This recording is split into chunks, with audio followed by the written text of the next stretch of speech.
Asthma রোগে inhaler ছাড়া কি আর কোনো চিকিৎসার উপায় আছে? উত্তর হচ্ছে না। অ্যাজমা রোগে যদি আপনি অ্যালার্জেনগুলোকে অ্যাভয়েডেন্স করে সেটাও কাজ করে যখন আপনি ইনহেলার নেন। এবার ইনহেলার হচ্ছে দু ধরনের হয়, একটা যেটা রোগের ওপর কাজ করে, আর ২ নম্বর হচ্ছে যেটা স্বল্পকালীন আরাম দেওয়ার জন্য। তো আমরা সাধারণভাবে যে অ্যাসথালিন বা ডুওলিন বা লিভোলিন জাতীয় ইনহেলারগুলো নিয়ে থাকি সেগুলো স্বল্পকালীন আরাম দেওয়ার জন্য।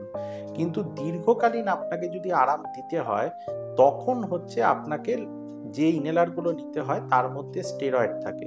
স্টেরয়েড ইনহেলারে যে ফর্মে থাকে সেটা শরীরের ওপর কোনো রকম তার খারাপ কোনো পার্শ্ব প্রতিক্রিয়া নেই, সেটা সরাসরি শ্বাসনালীতে যায়, শরীরের অন্য কোথাও যায় না।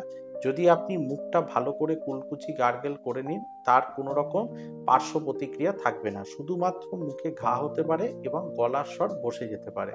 এবং ইনহেলার যদি একবার আপনি শুরু করেন এমন নয় যে সারা জীবন আপনাকে ইনহেলার নিতে হবে।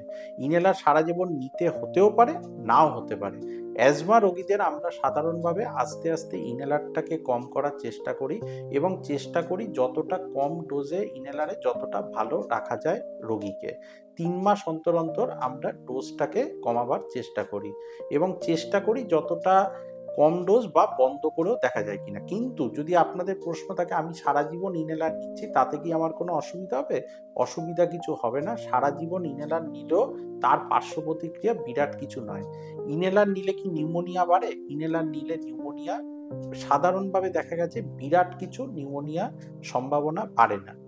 আর যেটা প্রশ্ন হচ্ছে যে অন্য মুখে খাবার যে সমস্ত ওষুধ যেগুলো আছে সেগুলো কিন্তু অ্যাজমা রোগের প্রধান ওষুধ নয়। আমরা যে অ্যান্টি অ্যালার্জিক ওষুধগুলো সেট্রিজিন বা লিভোসেট্রিজিন খেয়ে থাকি সেটা কিন্তু অ্যাজমা রোগের প্রধান ওষুধ নয়। প্রধান ওষুধ কিন্তু হচ্ছে ইনহেলার। এবং যদি কোনো অ্যালার্জিক অ্যাজমা হয়ে থাকে, যে নির্দিষ্ট জিনিসে আপনার অ্যালার্জি সেটাকে এড়িয়ে চলা, সেটা কারো ক্ষেত্রে বিছানার চাদরে হাউস ডাস্ট মাইট হতে পারে, কারো ক্ষেত্রে পোলেন হতে পারে, কারোর ক্ষেত্রে খাবার দাবার হতে পারে, সেগুলোকে এড়িয়ে চলতে হবে।